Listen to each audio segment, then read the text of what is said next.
So this is our paper making kit.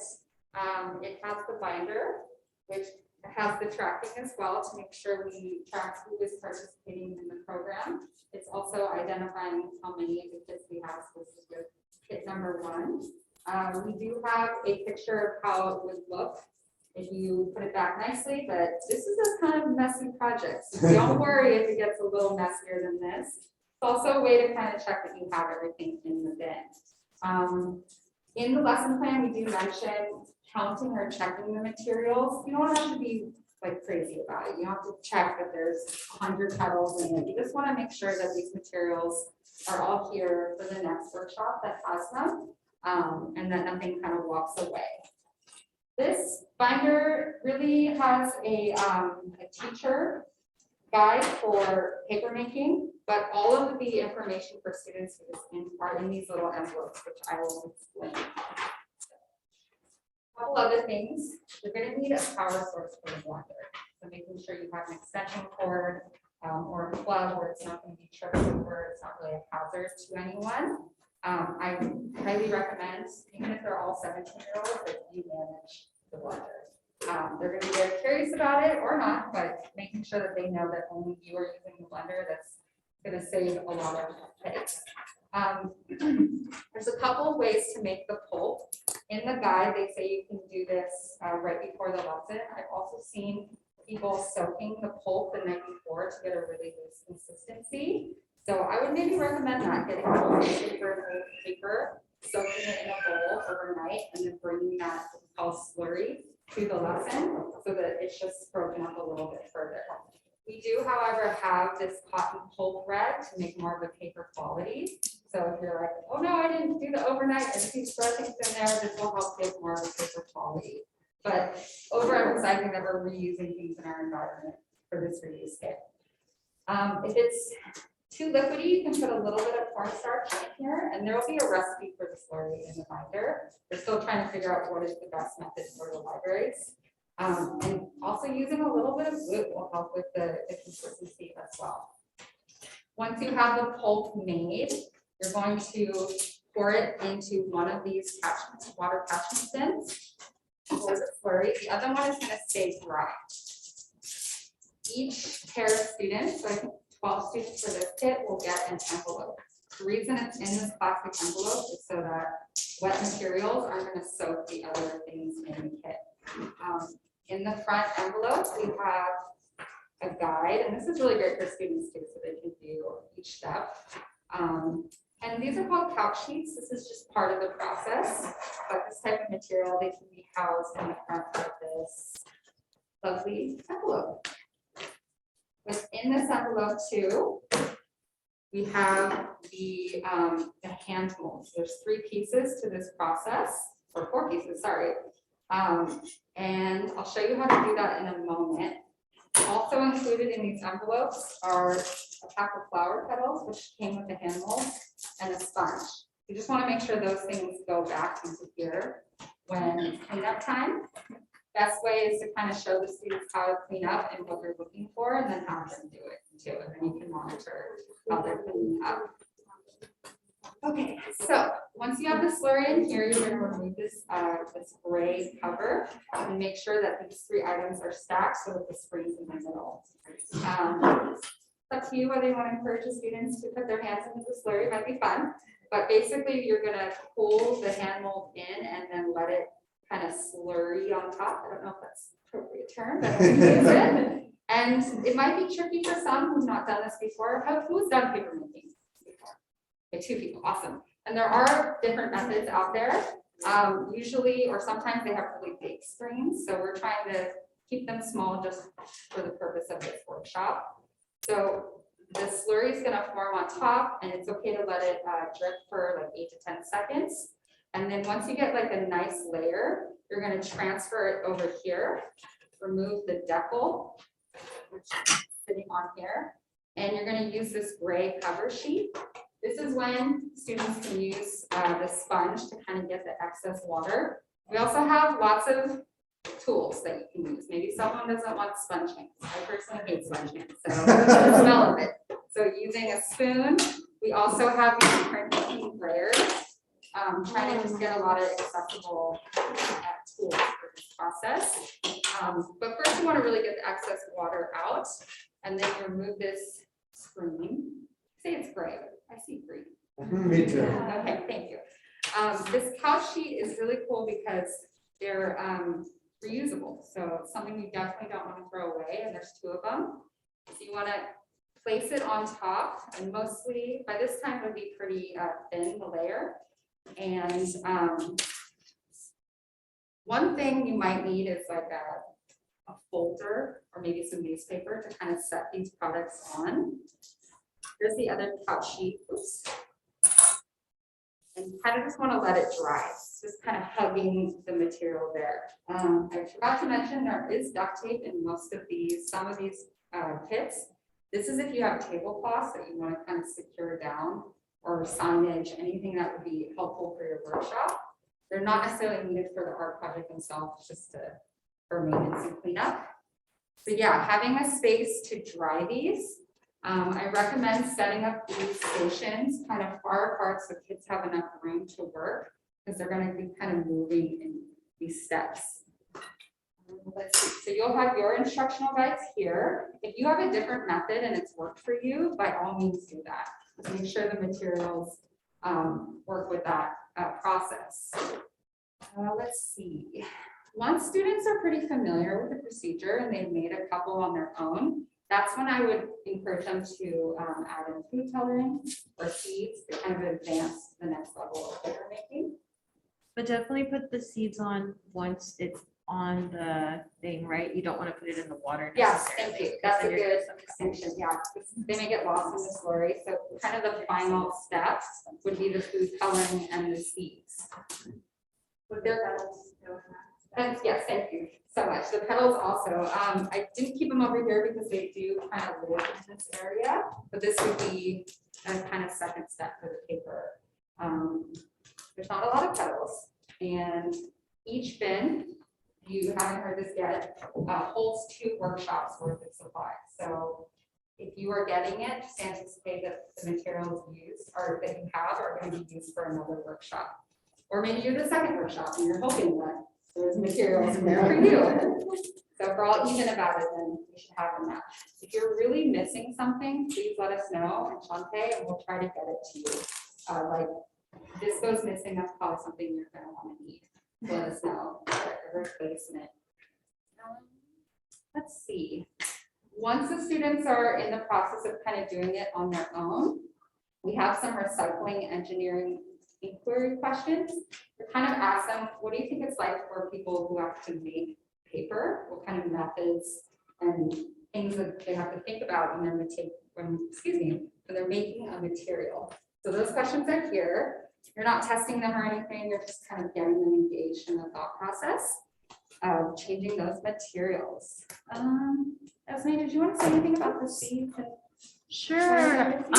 You know, that's we were having a wonderful conversation about iNaturalist when we first started, and we really wanted to include, and we don't have too much right now, but I'll definitely include a sheet on highlighting, you know, biodiversity, right? And with the recycled paper making, you've all seen the paper that has the seeds that said "plant me," right?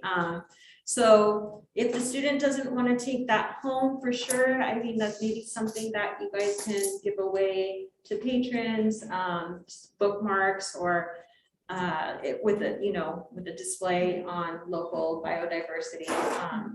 I know right now there's a lot of talk about taking care of native bees and making bee boxes, and we're going to have to start looking at, you know, getting educated on local native plants that are adapted to our drought environments, right? A lot of people's grasses, lawns might start going. So just a conversation starter on local native plants and how important they are to enhance biodiversity and also increase our resilience for drought conditions as well. Thank you. Yeah, so this is a kind of a heavy duty craft project. It also may take a little more time to dry. Some options we've discussed is maybe bringing in a hair dryer and having someone monitor that, or putting them in the sun immediately. I don't know how comfortable you all are with having students return the next day to get them, but that's also an option that they can dry overnight. I would also, we can supply some of these folders or even cardboard, something where they can dry their paper on, and having them write their name first thing on it, because it could get confusing with the same colors and seeds and flower petals, whose is whose. So just being able to identify which one is yours would be really helpful. This is the standard size, but they can, become smaller if they want to. They can cut them up when they're done, but they're generally going to be this size. And also just kind of explaining to them that there's a really different process for making this thin copy paper with more of this handmade paper. So they may be like, this doesn't look like paper at all. But you can tell them that there's a very big difference with it. And this is an older process that eventually evolved into this kind of thinner paper.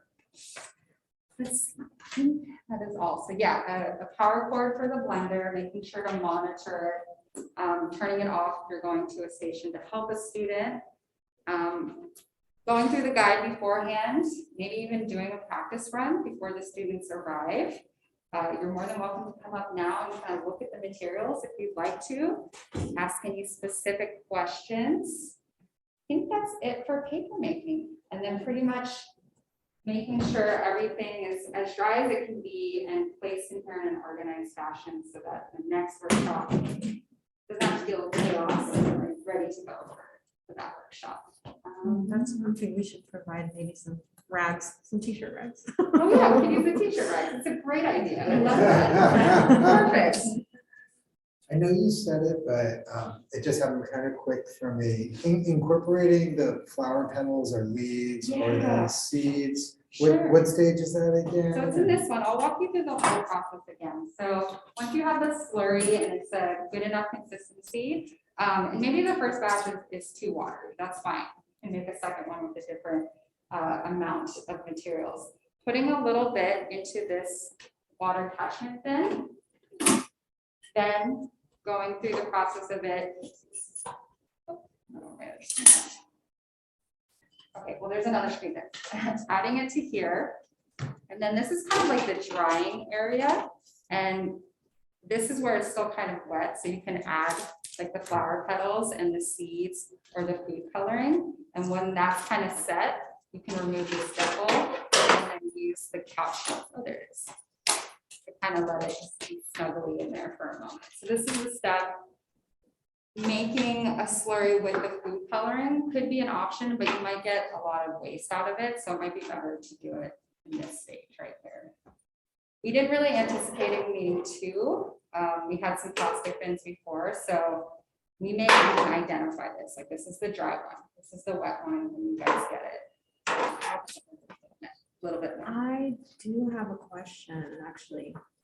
Slurry should probably be poured down the toilet too, right? Like not down the sink. That's a great question. Oh, also access to water. Sometimes that's not a given. So making sure you have that and where to put the leftover slurry. Encouraging students to use as much as possible, but you may have that leftover. That's a good. The toilet, yeah. yeah. Don't put it down a sink. Yeah. It'll clog your sinks. Yeah. Could you also, could you dry it out and put it in your compost if you have that as well? I don't know. Yeah, I don't, it would depend, I mean, I wouldn't put food coloring in the compost, but I think everything else would be okay. Yeah. Seeds would be cool in your compost. And hopefully kids will be bringing in some like old homework or recycled paper, just being aware of what's on there. If there's like glitter or anything that's not compostable, or may break down or staples, yeah. Which is one of the recycling engineering questions too. Like if this, think about how this is done at a large scale for your city, for the state. Like what are all the other ingredients that a recycle facility engineer has to think about, you know, of removing or dealing with, so. Once they're dry, you can add, like this one has leaves and it's written in Sharpie, well, love letter to Esme. Sorry, not love letter, but, you know, appreciation letter. And this is a great example of if a student really doesn't want to hold on to it, it makes a great gift for someone else. And it will eventually decompose if it ends up not a gift, so it's a good one. That was a good question, Darren. I think, yeah, if you are able to put it through a sieve enough to separate, as much water as possible, I'm sure it can just go in the green bin too. Yeah, there's no glitter in this. There's nothing really. Elmer's glue is biodegradable, I think, right? It's water-based. It's a water-based Oh, kind of okay. thing. Yeah, there's not like anything super noxious in And there. this should be the trick for the thickness of the slurry. This is really like, if it's just not working, and you need a little more consistency. And you can even add it over here just a little bit too.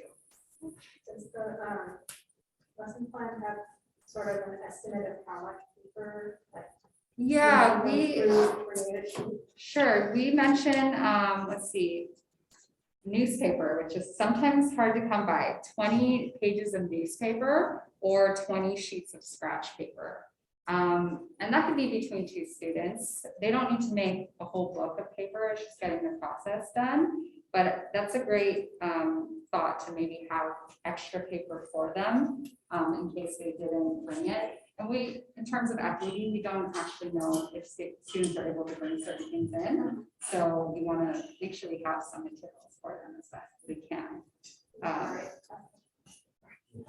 I think as long as it's not, yeah, as long as it's not glossy paper. Yes. Like you don't want to use magazine, right? You don't want to Yeah. use anything that has that glossy coating on it. Like the coupons that you get in the mail and stuff, right? That's not a good I one. don't know, those are Yeah, those pretty thin. I don't mailers know. are- I don't But know. if they're.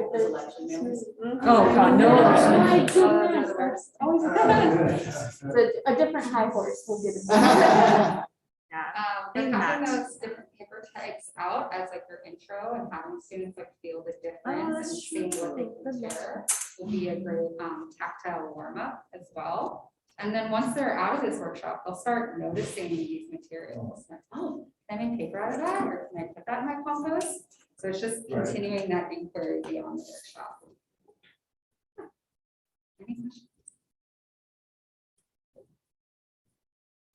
But break or introduction of how to get from that to that is like when you wet that and you grip it, you kind of see the fibers sticking out. Yeah, oh, that's cool. I Yeah. like that. Totally. Where does it come from? Where does it go? You're so Yes. into it. You're on that wavelength. And it, depending if you have like a computer or some sort of TV internet connection, you can show a video. Sometimes students are more visual learners, some are more tactile, so having multiple ways. That's why we include the instructions on an individual level too. So they have multiple ways to understand, and it may take them a couple times. That's okay. Totally fine. This will last maybe like 100 workshops. Or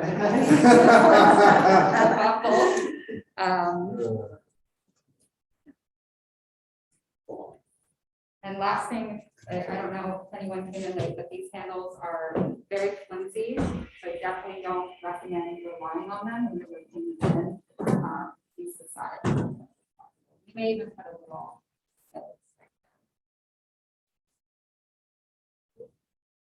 Move on to Thank the you. last one.